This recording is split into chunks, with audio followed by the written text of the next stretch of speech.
what we've seen happening, certainly in the last 5 years, is that there are many new challenger banks that are very tech-centric. Emerging technologies are making it far cheaper to launch a new bank because you don't need to run data centers on your own premises, which comes with a significant cost. Capital outlay, as well as a lot of skill and maintenance required to sustain those operations over time. So new banks can effectively spin up in a cloud service, which is far cheaper, quicker, and easier to turn around in order to offer services out to the underbanked.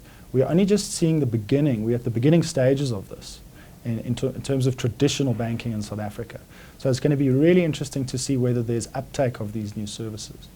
Another technological trend that we've seen where you can effectively connect to a new financial system without even requiring a banking license is to build your business on top of cryptocurrency and blockchain protocols effectively. And we're also just in the early stages. In fact, we haven't even seen a new a traditional bank trying to be replicated on the blockchain.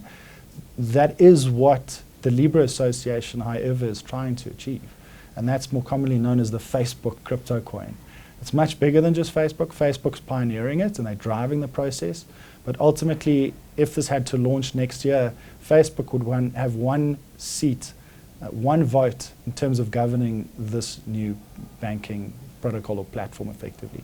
But that would be alongside Visa, MasterCard, Uber, Spotify, and several other major corporations around the world who are trying to deal with this problem of serving the underbanked population.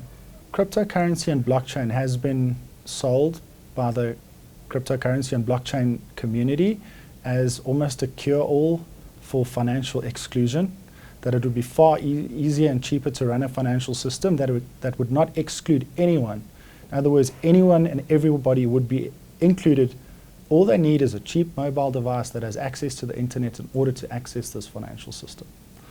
The major problem with that so far has been that in order to do that, you need to use a currency that's extremely volatile at this point.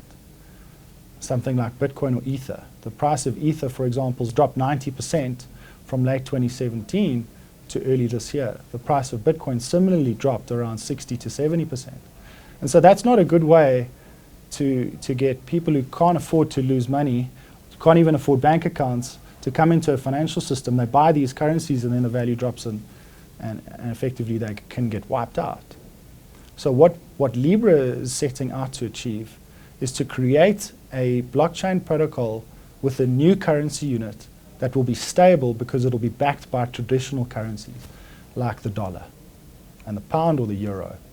So those currencies will sit in a bank account somewhere. They'll back the value of this new currency called Libra that'll run on a blockchain protocol, and any company can then connect to this network in order to effectively offer payment services to clients. We don't know exactly how this is going to impact the banking sector because all the rules for this network haven't quite been ironed out yet. But what you can imagine happening here is if a bank's clients want to transact in Libra other than the currency that that bank deals in, let's say rands in our instance, those clients are going to sell rands to acquire Libra, which means deposits leave the bank and go elsewhere. So deposits now are going to go to another bank to back this new Libra currency. So there could be a tremendous disintermediation of retail deposits to wholesale deposits that sits with a bank that might not be us. As people own this currency, they're going to then start transacting amongst each other.